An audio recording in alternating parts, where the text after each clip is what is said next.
Origen de la devoción del primer sábado de mes. Fue precisamente Nuestra Señora quien a través del mensaje de Fátima anunció que vendría a pedir la comunión reparadora de los primeros sábados de mes. El 10 de diciembre de 1925 se cumpliría aquel anuncio. Ello tuvo lugar en el monasterio de Santa Dorotea, en Pontevedra, donde se encontraba Sor Lucía, quien había sido una de las videntes de las apariciones de Nuestra Señora en Fátima, Portugal. Fue así como la Santísima Virgen le pidió la institución de la devoción de los 5 primeros sábados de mes como un modo de reparar las ofensas contra su Inmaculado Corazón. ¿En qué consiste esta devoción? Consiste en cumplir con una serie de requisitos durante los 5 primeros sábados de mes consecutivamente. Confesión, asistencia a la Santa Misa recibiendo la comunión con la intención de reparar las ofensas contra el Inmaculado Corazón de María, el rezo del Santo Rosario y la meditación de al menos uno de los misterios del Santo Rosario por un mínimo de 15 minutos. ¿Por qué son 5 sábados? Son 5 sábados porque obedece a que tenemos que reparar, según el pedido de nuestra Madre, 5 tipos de blasfemias. Primero, las blasfemias contra su Inmaculada Concepción. Segundo, las blasfemias contra su perpetua virginidad. Tercero, las blasfemias contra su maternidad divina y la negación de recibirla como madre de toda la humanidad. Cuarto, las blasfemias de aquellos que infunden en los niños la indiferencia, el desprecio o incluso el odio a la Santísima Virgen. Y quinto, las blasfemias de quienes la ultrajan en sus sagradas imágenes. Pero este pedido vino acompañado de una grandísima promesa. Nuestra Señora le dijo a Sor Lucía: di a todos aquellos que durante 5 primeros meses, en el primer sábado de mes, se confiesen, reciban la Sagrada Comunión, recen el Rosario y me hagan 15 minutos de compañía meditando en alguno de los misterios del Rosario con el fin de desagraviarme, yo prometo asistirlos en la hora de la muerte con todas las gracias necesarias para la salvación de sus almas. A todos los que pongan en práctica esta devoción con fe, Nuestra Señora les promete gracias espirituales en el momento de su muerte, asegurándoles la salvación de sus almas. ¡Qué regalo tan inmenso nos brinda la Madre de Dios!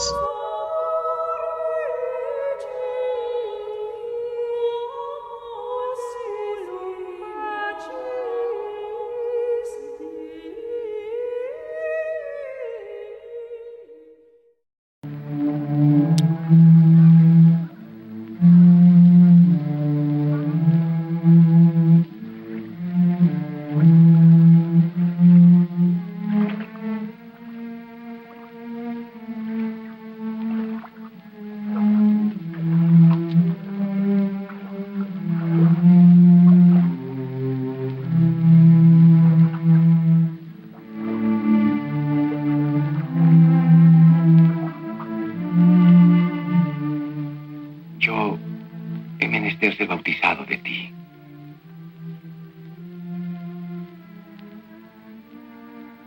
Y tú vienes a mí. Que así sea, Juan. Debemos realizar toda justicia.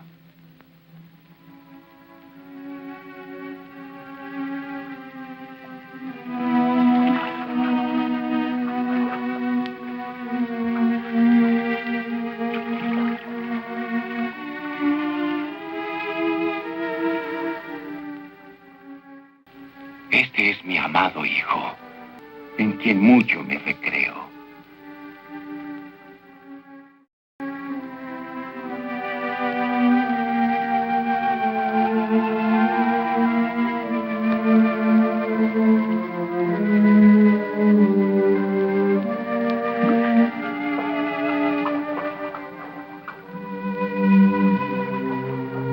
Habéis nacido a una vida nueva debido a vuestro arrepentimiento. Y el Señor vierte sus bendiciones sobre vosotros. El Señor se regocija en los corazones arrepentidos. Purifica esta agua.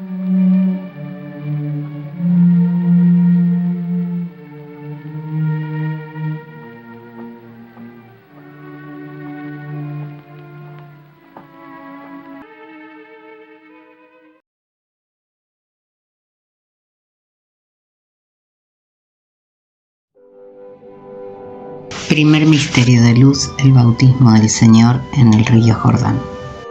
San Juan Bautista, el hijo de San Zacarías y Santa Isabel, abandonó su larga, austera y mística soledad en la que vivía y bajó al valle donde estaba el río Jordán. Ahí convergían viajeros de todas partes y allí pronunció unas palabras llenas de temor de Dios. Convertíos, porque el reino de los cielos está cerca. Esto está narrado en el Evangelio según San Mateo en el capítulo 3. Multitudes de israelitas confluían para oírle y para recibir su bautismo. El bautismo de Juan era un bautismo de penitencia, pero no era un sacramento. La gente de Jerusalén, de toda Judea y de toda región del Jordán iban a su encuentro y se hacían bautizar por él en las aguas del Jordán, confesando sus pecados. Y este hombre, enviado por el Altísimo, se presentaba siempre como un precursor. Decía sin cesar: yo os bautizo con agua para que os convirtáis, pero el que viene detrás de mí es más poderoso que yo, y ni siquiera soy digno de quitarle las sandalias. Él os bautizará en el Espíritu Santo y en fuego.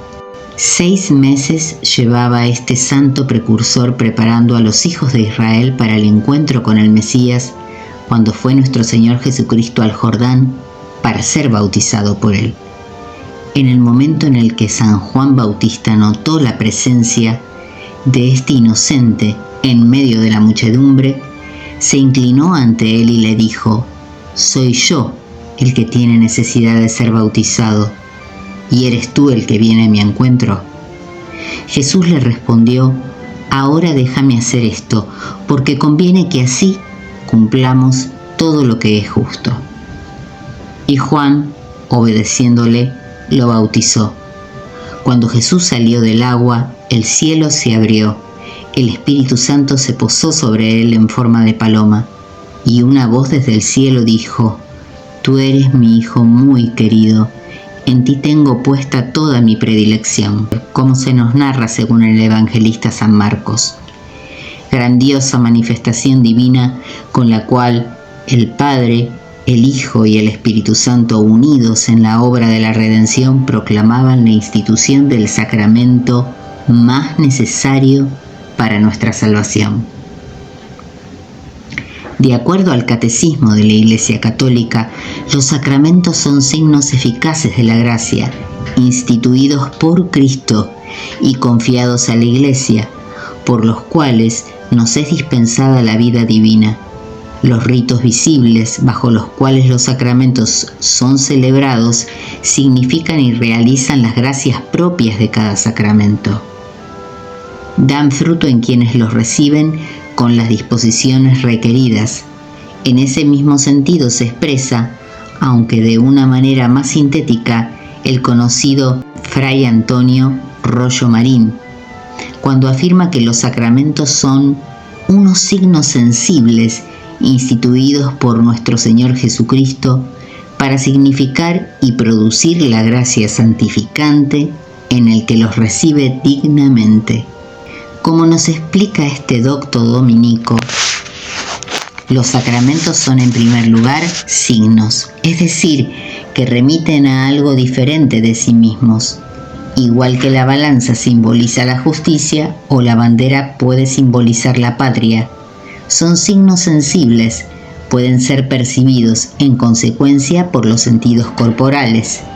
Es lo que ocurre, por ejemplo, con el agua en el bautismo, el pan y el vino en la Eucaristía, o el aceite en la confirmación o en la extremaunción.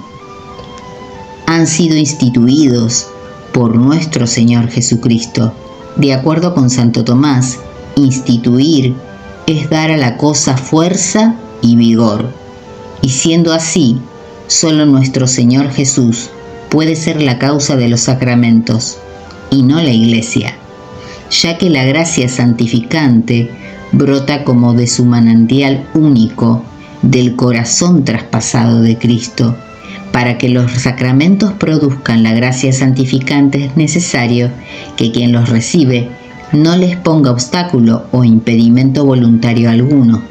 De ahí que sea requerido poseer el estado de gracia para recibir la confirmación, por ejemplo, la Eucaristía o la extremaunción, el orden o el sacramento del matrimonio, y estar arrepentido por lo menos con una atrición sobrenatural para obtener la absolución en el sacramento de la penitencia o el bautismo en el caso de personas en la edad de uso de razón. Cabe destacar finalmente que los sacramentos tienen un carácter universal. Jesucristo no los instituyó únicamente para algunos elegidos, sino para provecho de la humanidad entera. Llevando más lejos la analogía entre el plano simbólico y el plano de la gracia, Santo Tomás de Aquino establece en la Suma Teológica un interesante paralelismo entre la vida natural y la sobrenatural producida por los sacramentos. Mientras que en la primera el hombre es engendrado, crece y se alimenta, en la segunda el alma nace por el bautismo, alcanza la talla y fuerza perfecta en la confirmación y se nutre con la Eucaristía. Y como el hombre está sujeto a la enfermedad corporal y espiritual, que es el pecado, el hombre necesita un remedio para su enfermedad.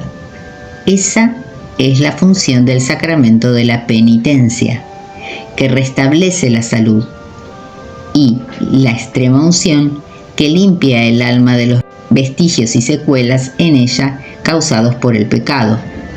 A estos 5 sacramentos se unen el sacramento del matrimonio y el del orden, siendo este último análogo al poder que recibe una persona para regir una multitud y ejercer funciones públicas, completándose así el número de sacramentos con el número de 7.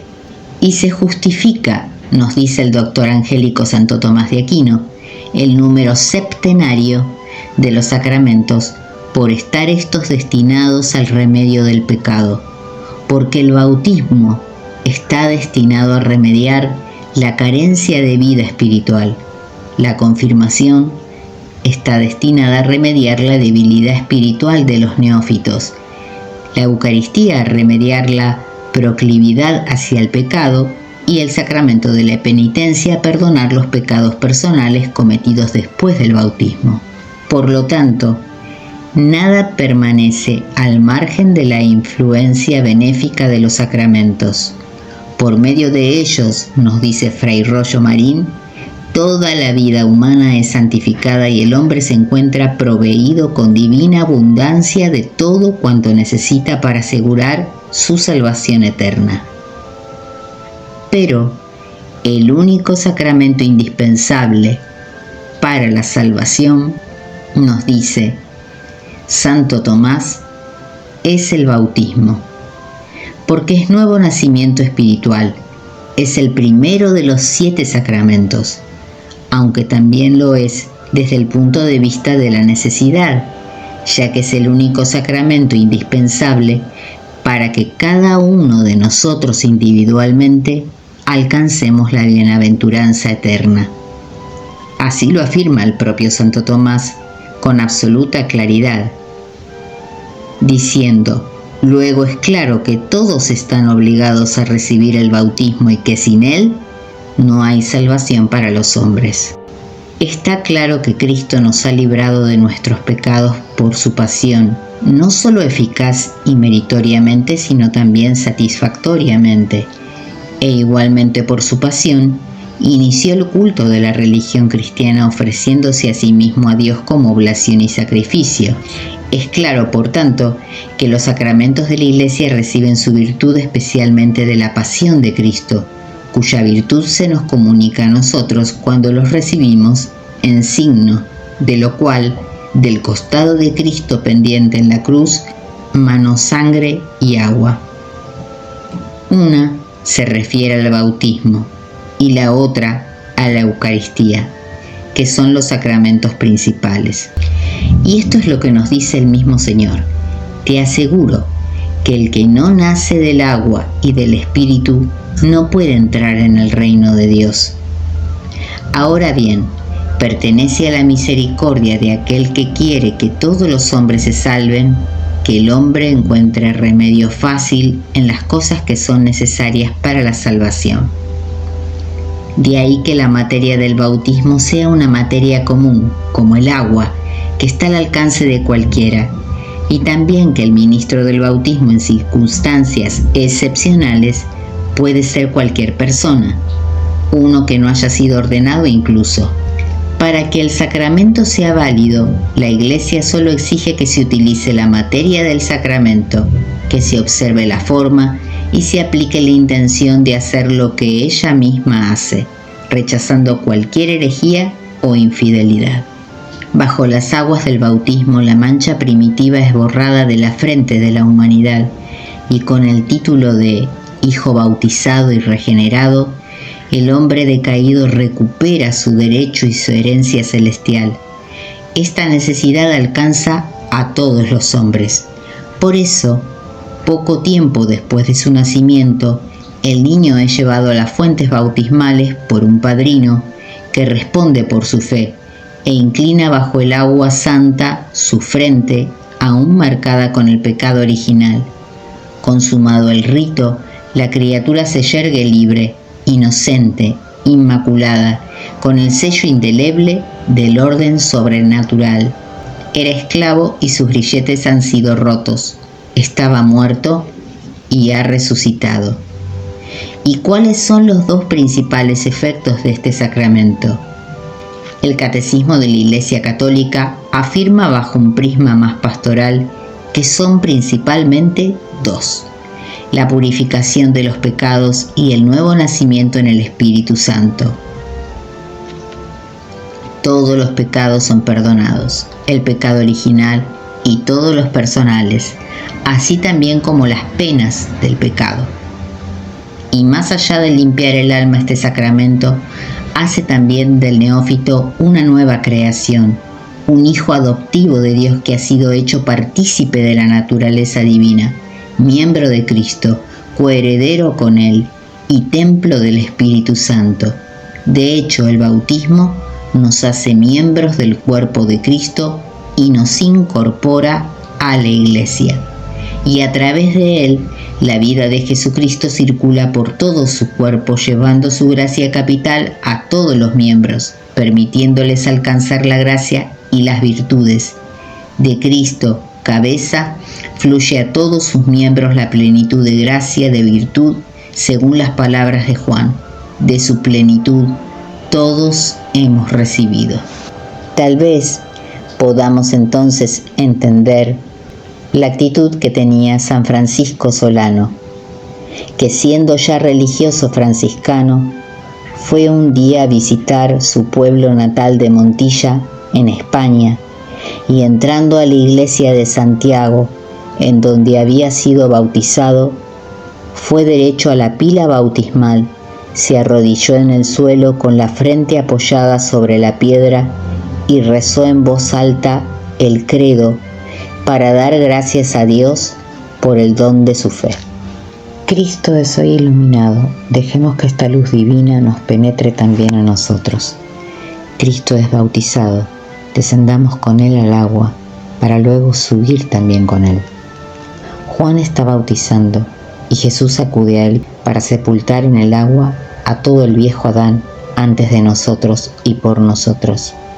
El que era espíritu y carne santifica el Jordán para así iniciarnos por el espíritu y el agua en los sagrados misterios.